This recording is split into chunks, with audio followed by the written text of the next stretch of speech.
Why is Venerable Thich Minh Tue loved worldwide? When the Dharma is being severely distorted, turning Longthang's transformation into a success, creating something from nothing to deceive people, causing them to lose faith and no longer care for large temples and statues, it is a great fortune for the Vietnamese people to welcome a future Buddha.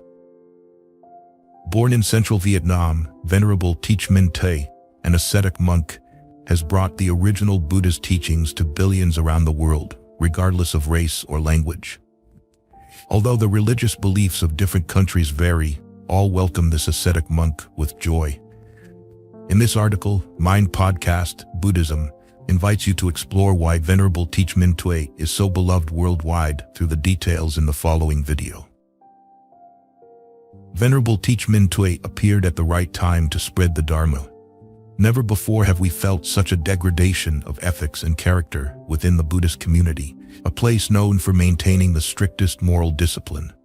More and more temples are becoming commercialized, erecting large Buddha statues to justify revenue without ever disclosing it.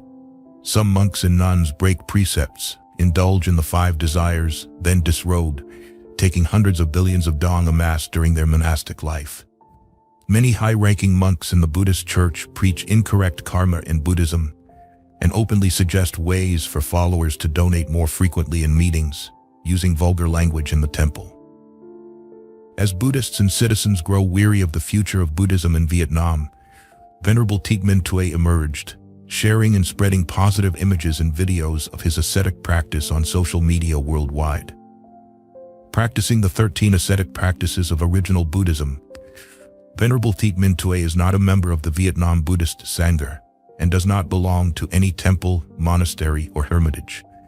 Some say Venerable Thich Minh Tue's practice is outdated, but those who understand Buddhism recognize that his path is the most arduous and authentic. His belongings consist of 3 robes sewn from discarded fabrics and a bowl made from a rice cooker pot. He only begs for alms in the morning, eating 1 meal a day, and does not use phones or accept money in any form. Although a normal person might feel uneasy, Venerable Thich Minh Tue embraces it. On his journey from south to north and back, he is ready to accept all the good and bad that comes his way.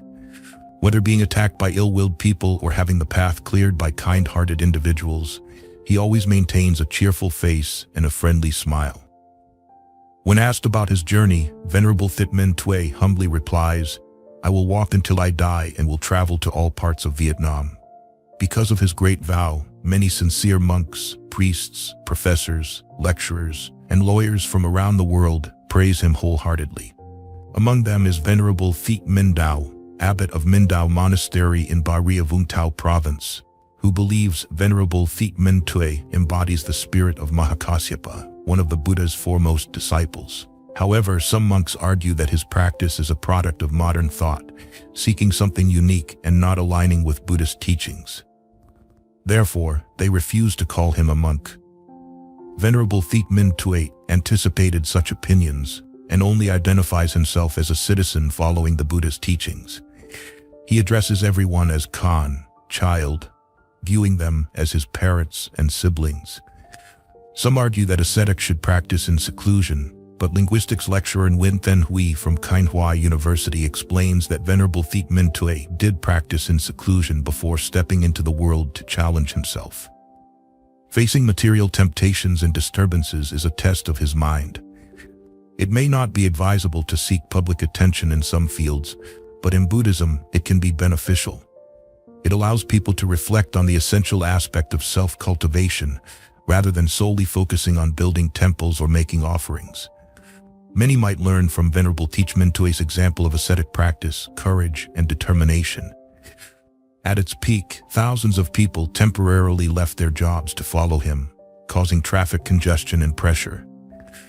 Therefore, Venerable Thich Minh Tue urged people to simply greet Venerable Thich Minh Tue from a distance and continue with their daily lives, emphasizing that everyone possesses Buddha nature and can achieve enlightenment with determination and a steadfast mind. Venerable Thich Minh Tue began his journey from south to north on December 4, 21. Over 6 years, he has walked across the country 4 times. In early 2024, he started from Kinh Hoa province, traveling to northern cities like Hanoi, Thanh Nguyen, Cao Bang, Lan Son, Buk Giang, Buk Ninh, Hoa Binh, and Thanh Hoa. People increasingly followed him, volunteering to practice the 13 ascetic practices. The local authorities, wherever he passes, have had to mobilize traffic police forces to manage traffic and maintain security and order, supporting Venerable Minh Tue's walking journey. As he travels deeper into the central provinces, the number of people from all over the country and abroad gathering increases exponentially. When he reached Thua Thanh Huế province, by the night of June 2024, Venerable Minh Tue's journey had to be halted. Currently, Venerable Thich Minh Tue is in seclusion at Y To Commune, Y District, Gia Lai Province, where he lived with his family before ordination. Since Venerable Thich Minh Tue returned to Gia Lai, many charitable organizations and benefactors from across the country have come to Gia Lai to help disadvantaged families, lonely elderly people, critically ill patients, the disabled, and orphans. All these cases receive food gifts and some money for livelihood and living expenses. These are the blessings Venerable Thich Minh Tue generates through his day and night practice, benefiting the local people. Some narrow-minded people question, if many people follow Venerable Thich Minh Tue's alms rounds, who will grow rice and produce cloth for clothing? Interestingly, why don't they ask Professor Ngo Bao Cho that if everyone did mathematics and studied like him, who would grow rice for food? Certainly doing math doesn't yield rice. Why don't they ask musician Dun Tai Sun that if everyone played music all day, who would weave cloth for clothing? Surely, a skilled musician wouldn't produce any cloth. Why don't they ask football player Quang Hai that if he played football all day, who would defend the islands and maintain public order? They don't understand that societal roles naturally distribute, with each person having a suitable mission. Venerable Thich Minh Tue is fulfilling his mission excellently. We all have our unique missions in this world. The sincere ascetic practice of Venerable Thich Minh Tue. Before a monk embarks on the path of monasticism, regardless of the religion, they seek to find the truth to perfect themselves according to their faith. No one initially determines to practice to save all beings. Humility prevents them from thinking that way. The first task is to overcome hardships to seek the truth for themselves. The ultimate truth is realized after one's life ends. In each practice, every person and religion has its own faith. Venerable Thich Minh Tue practices to learn, to train his health and self, following the Buddhist teachings, cultivating both ethics and mind and wisdom. Venerable Thich Minh Tue wants to follow the practice of Buddha Shakyamuni. He fears that if he doesn't practice now, after losing his physical body, he won't have the opportunity again. This thought alone shows Venerable Thich Minh Tue's dedication and absolute faith in the Buddha's path. He attained enlightenment as soon as he comprehended this. He worries that life is too short to fully learn and practice. This realization alone is enough to show that Venerable Thich Minh Tue is a rare, genuine monk of this era. He has practiced this for over 6 years. This will undoubtedly be the lifelong path of his monastic life. Venerable Thich Minh Tue deserves to be a true disciple of Buddha Shakyamuni. Believe without seeing. At this moment, Venerable Thich Minh Tue does not yet dare to think about practicing to bring happiness to others. He only hopes to practice to repay the debt of gratitude to his parents. This faith and filial piety have helped Venerable Thich Minh Tue achieve both ethical and filial practice. His humility has helped him achieve virtue. His renunciation of material things, fame, and desires, eliminating greed, anger, and delusion, has helped him attain peace. His ascetic practices over the past 6 years, eating 1 meal a day and walking tens of kilometers, studying and meditating under trees, in abandoned houses and cemeteries, have helped Venerable Thich Minh Tue eradicate suffering. These factors combined are enough for Venerable Thich Minh Tue to achieve sainthood and become a future Buddha. Millions of Buddhist followers worldwide hope that in the near future, Venerable Thich Minh Tue will appear as a fully enlightened Buddha. He will embody all the principles and methods to teach current and future disciples.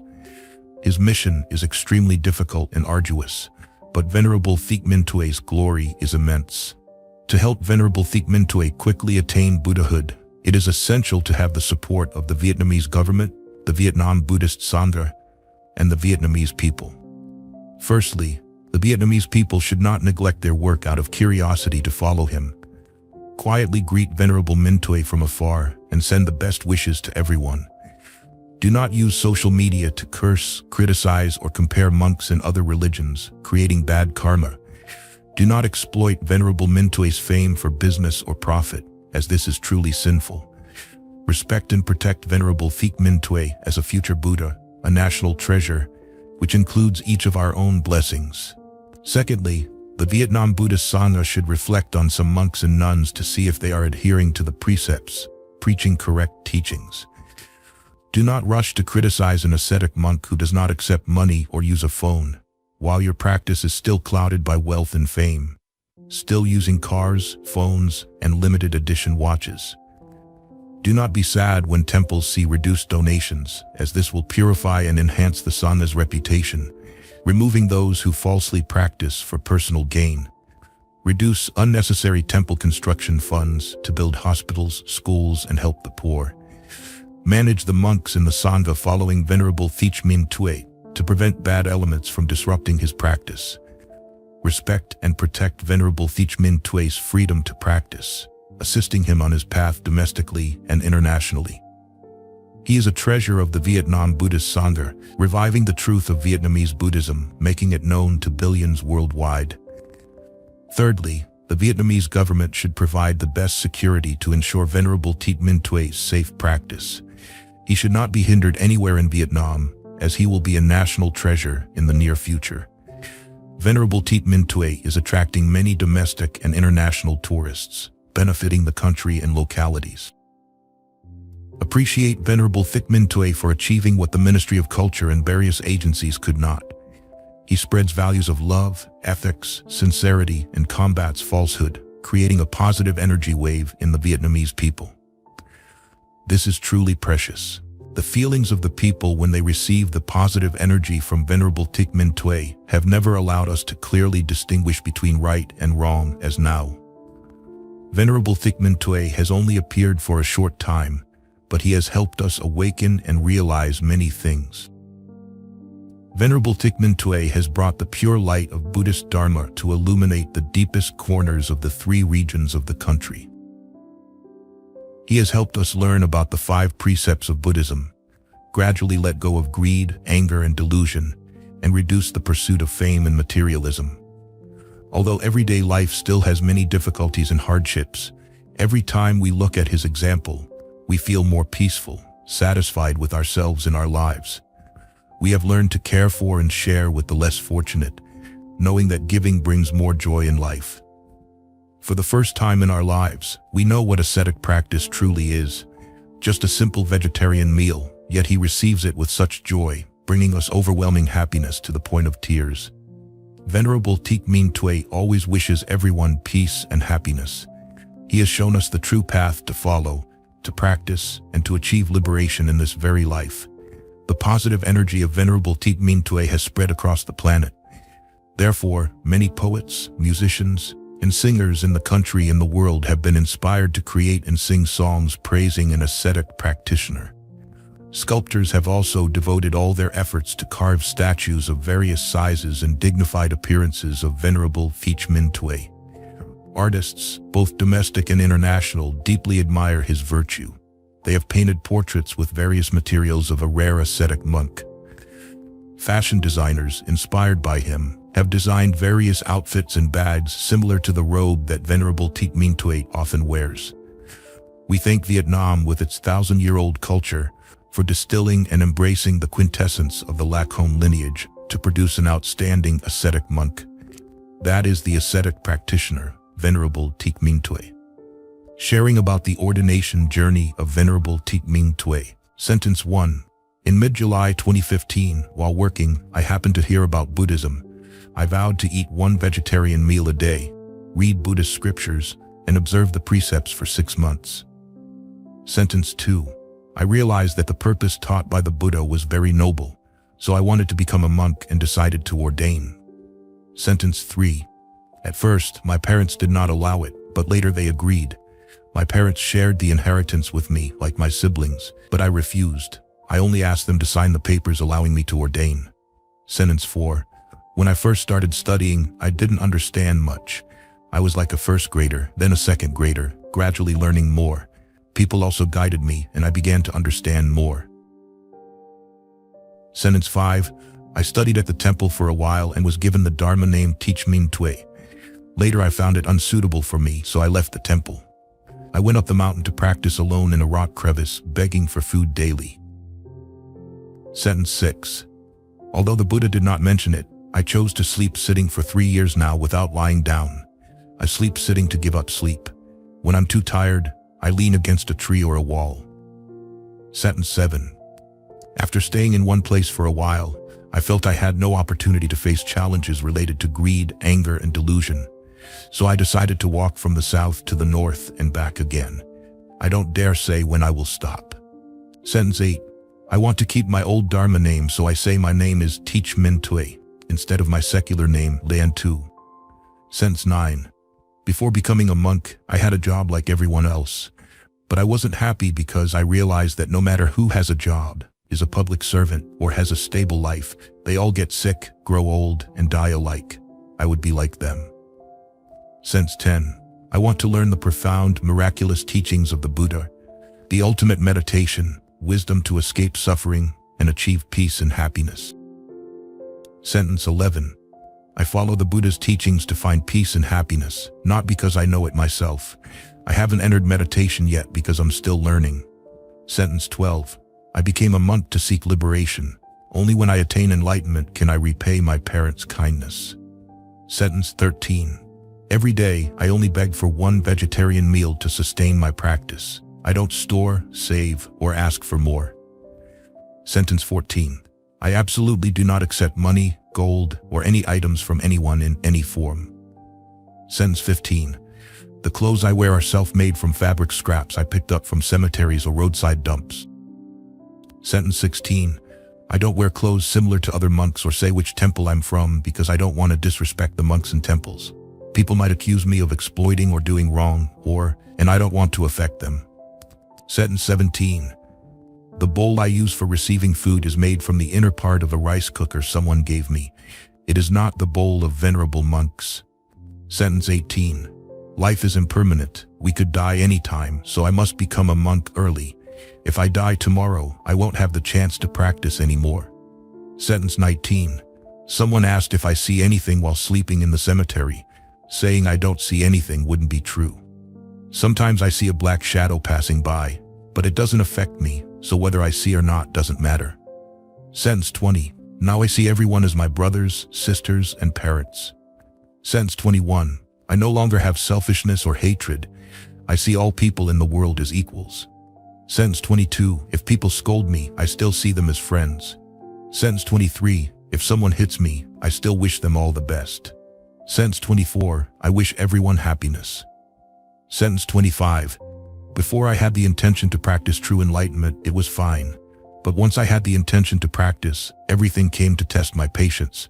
Beatings, scoldings, illnesses, to see if I could overcome them. Can I conquer the 4 sufferings of birth, aging, sickness, and death? For example, illness comes first to see if I'm afraid of it. Sentence 26. People shouldn't learn fortune-telling because it's partly right, partly wrong. The Buddha didn't teach fortune-telling. Moreover, if they were talented, they would have foretold their own fate. Instead of learning fortune-telling, people should learn morality, precepts, and try to keep the 5 precepts. No killing, no stealing, no sexual misconduct, no lying, no alcohol, and they will be happy. Sentence 27. Keeping the precepts is the first important thing in morality, concentration, and wisdom. Without keeping the precepts, one cannot become a Buddha. Sentence 28. Being vegetarian while keeping the precepts also leads to success in Buddhist practice. Sentence 29. People offer me both vegetarian and non-vegetarian food. When eating, I only choose vegetarian food. Sentence 30. People shouldn't bow to me, but should bow to the Buddha, Dharma, and Sangha. Sentence 31. I don't call for or set up a team to follow and film me, but I don't drive them away either. Sentence 32. If filming me benefits them, I wish them happiness. Sentence 33. For me, everywhere is a temple, so I don't mind why one temple is open and another is closed. Sentence 34, I walk instead of riding to train my health. Sentence 35, I walk barefoot to feel what's under my feet, to avoid stepping on insects and creatures. Moreover, shoes wear out faster than my feet. Sentence 36, anyone who has nothing valuable is happy because they have nothing to worry about keeping. Sentence 37, I have nothing, so I'm not afraid of being beaten or killed for my possessions. I'm not afraid of death because I have nothing worth living for. Sentence 38, someone asked if sleeping in a leaf hut in the cold forest is as comfortable as in a closed room with warm blankets and soft beds. I said it's still comfortable. According to the Buddhist teachings, you sleep well anywhere if you don't have lustful thoughts. Sentence 39, reciting the Great Compassion Mantra must have a purpose. If you want peace and read the mantra to drive away demons, you handle them cruelly. I don't want to take anyone's place or peace, so I don't learn the Great Compassion Mantra. Sentence 40. If someone speaks ill or scolds me, I don't get angry. I wish them good luck.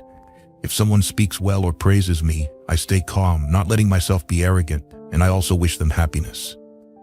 Sentence 41. Praising or criticizing me doesn't matter, but I notice two attitudes. Those who give me food are happy and joyful. Those who scold me have red faces and seem unnatural. Sentence 42. I am not a monk or a teacher. I am a Vietnamese citizen like everyone else. I just want to learn to practice. I don't aim to propagate or teach anything. All of the Buddhist teachings are available online. Sentence 43. When I attain perfect enlightenment, I will teach Dharma to everyone. Now those who want to learn can go online to listen to the monks' teachings or find them in the Buddha's scriptures. Sentence 44. We should give alms to elderly poor practitioners, offering them food, clothing, or something else. To those who have gone astray, we teach them not to kill, steal, and to live virtuously, keeping the 5 precepts. That is giving the gift of Dharma. Sentence 45. For the past 6 years, I haven't been affiliated with any temple.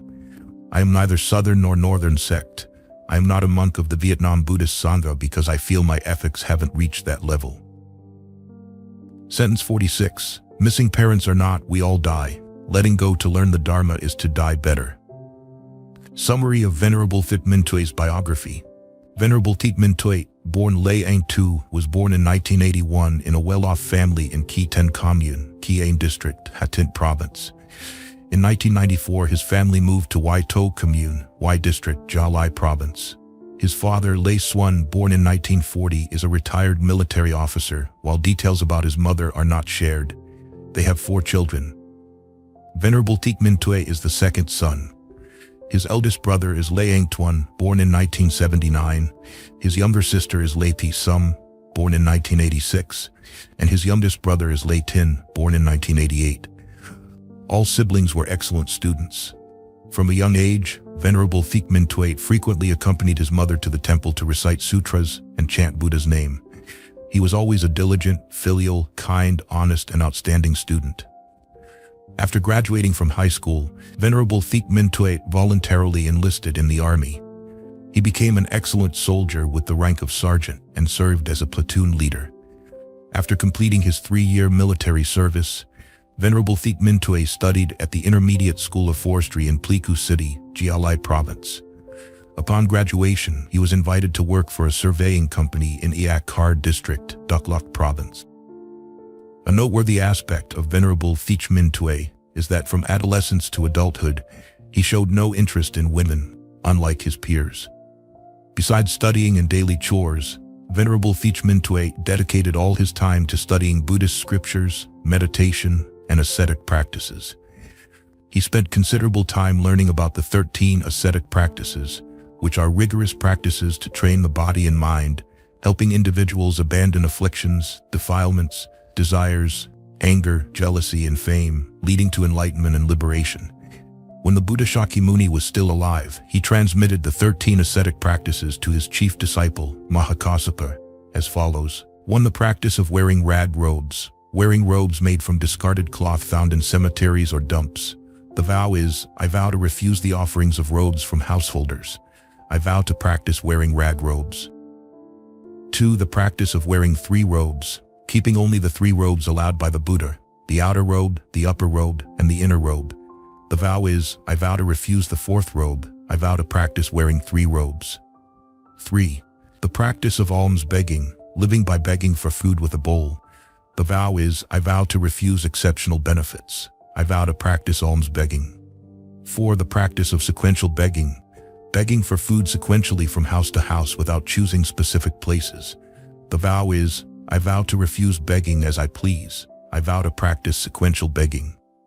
5. The practice of eating at one sitting, eating only once a day and not eating after standing up from the meal. The vow is, I vow to refuse eating at other places. I vow to practice eating at one sitting. 6. The practice of eating from one bowl, eating only what is in the bowl, not taking other food outside the bowl. The vow is, I vow to refuse a second serving. I vow to practice eating from one bowl.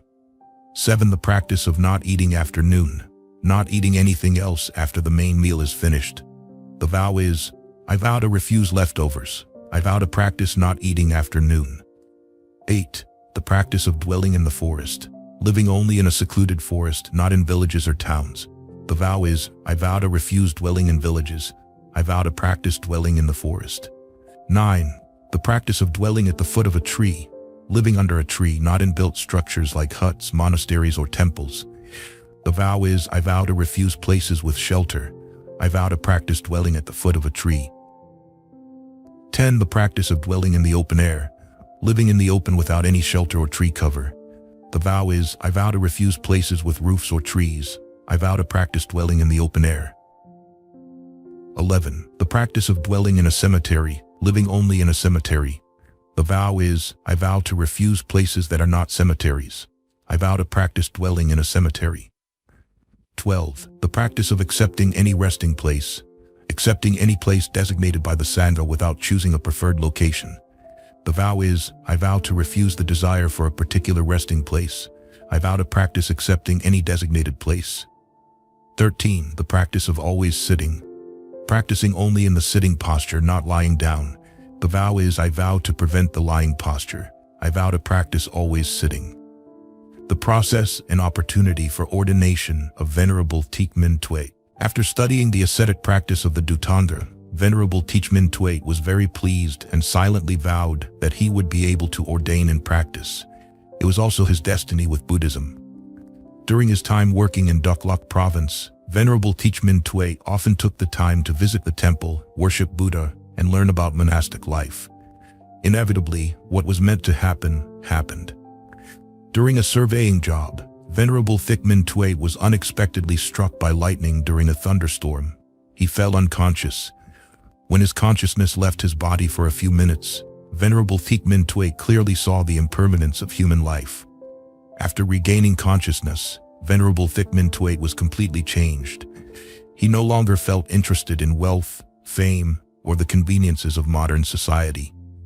He only wanted to ordain immediately to seek enlightenment and liberation, to no longer live in the cycle of birth, aging, illness, and death, and believed this was the most perfect way to repay his parents for their birth and nurturing. Venerable Thich Minh Tue began to practice eating one vegetarian meal a day and observing the 5 precepts for 6 months before ordaining. He mentally and spiritually prepared himself to ask his parents for permission to ordain. At that time, his parents called him back to formalize the procedures to divide the land among the 4 siblings. Venerable Thich Minh Tue felt that the opportunity for ordination had come, so he hurried back home for the family meeting. He refused to accept any assets and only asked his parents to sign the permission for him to ordain. Initially, his parents were shocked and refused. He used his wisdom to explain and persuade his parents. After much pleading, Mr. and Mrs. Lei Xuan finally agreed to sign the permission. They said that ordination was extremely challenging, but if he was determined and steadfast, they would accept it. They only wished for him to practice diligently and never break his precepts or give up halfway, wishing him to complete his mission and soon attain enlightenment on the path to liberation. With the support of his parents and family, Venerable Thich Minh Tue was overjoyed. He left behind a phone, a refrigerator, a guitar, and 8 meters of yellow fabric as mementos for his parents. He then bid farewell to his parents and family to begin his journey to ordination at the end of 2015. Initially, he sought ordination at a monastery in Ho Chi Minh City, following the Kutsi tradition, where he was given the Dharma name Thich Minh Tue. He practiced diligently and worked hard at the monastery. After more than 7 months, feeling that the monastery's practice was not suitable for his abilities, Venerable Thich Minh Tue asked for permission to leave the monastery to seek a new path. He then found a temple in Nha Trang, Can Hoa province, to continue his practice. Every morning, he would go on alms round for vegetarian food, taking only one meal at noon. After about a year of practice in Nha Trang, Venerable Thich Minh Tue began practicing the 13 Dhutanga practices. Initially, he practiced barefoot walking from Nha Trang to Ho Chi Minh City and back. Why did Venerable Thich Minh Tue vow to walk for life? In the early days of his ascetic practice, during his walks, he would occasionally take the bus when tired. In 2018, while returning to Nha Trang from Ho Chi Minh City, he tried to hitch a ride but was refused because he had no money. He then vowed, "I vow to walk for the rest of my life. Even if a car stops for me now, I will not take it." Miraculously, after his vow, a young couple in a 5-seat car stopped and offered him a ride. He politely declined, saying, "Thank you, but I have vowed to walk for life." Venerable Thich Minh Tue is a rare ascetic monk in Vietnam. From 2018 until now, he has walked 4 times from the south to the north and back. During the first 3 walks, few knew of him. The 4th time, however, many YouTubers and TikTokers followed his journey, filming and sharing it on social media, making him known to Vietnamese people domestically and abroad. With the image of a barefoot monk on alms rounds, eating 1 vegetarian meal a day, sleeping in cemeteries under trees or in abandoned houses, and wearing robes made from discarded cloth, he stands out. Holding a bowl fashioned from a rice cooker liner, he is unique. Importantly, Venerable Thich Minh Tue addresses everyone as Khan, child, regardless of age or status, always smiling and using Namo Adita Phut, homage to Amitabha Buddha, to begin and end conversations. Since his appearance, millions of people have been inspired to abandon worldly pleasures and practice Buddhism. With his compassionate heart, he lights the way for Vietnamese people to follow his noble virtues, bringing peace and prosperity to Vietnam and its people. 13 sayings of Venerable Thich Minh Tue that awakened millions of people. 1. I ordained to seek liberation. 2. Though I ordained, I only ask for 1 meal a day and do not accept money from anyone. 3. Though I ordained, the robes I wear are self-made from cloth I find at cemeteries and along roadsides. 4. Though I ordained, my alms bowl is made from a rice cooker liner given to me. 5. I ordained because life is impermanent. We live today, but who knows about tomorrow, so I must ordain early. If I die tomorrow, I won't have the chance to practice. 6. I ordained in the hope of attaining true enlightenment to repay my parents for their kindness. 7. I ordained because now I see everyone as my siblings and parents. I ordained so that my heart would no longer harbor selfishness, greed, and hatred, because I see everyone in this world as equal. 9. Though I ordained, if someone scolds me, I still consider them my friend. 10. I ordained because even if someone hits me, I still wish them well. 11. I ordained to advise everyone to strive to keep the 5 precepts: not to kill, not to steal, not to engage in sexual misconduct, not to lie, and not to consume alcohol or stimulants. 12. I ordained to wish happiness for everyone. Though I ordained, people should not bow to me, but rather bow to the Buddha, Dharma, and Sangha in all 10 directions.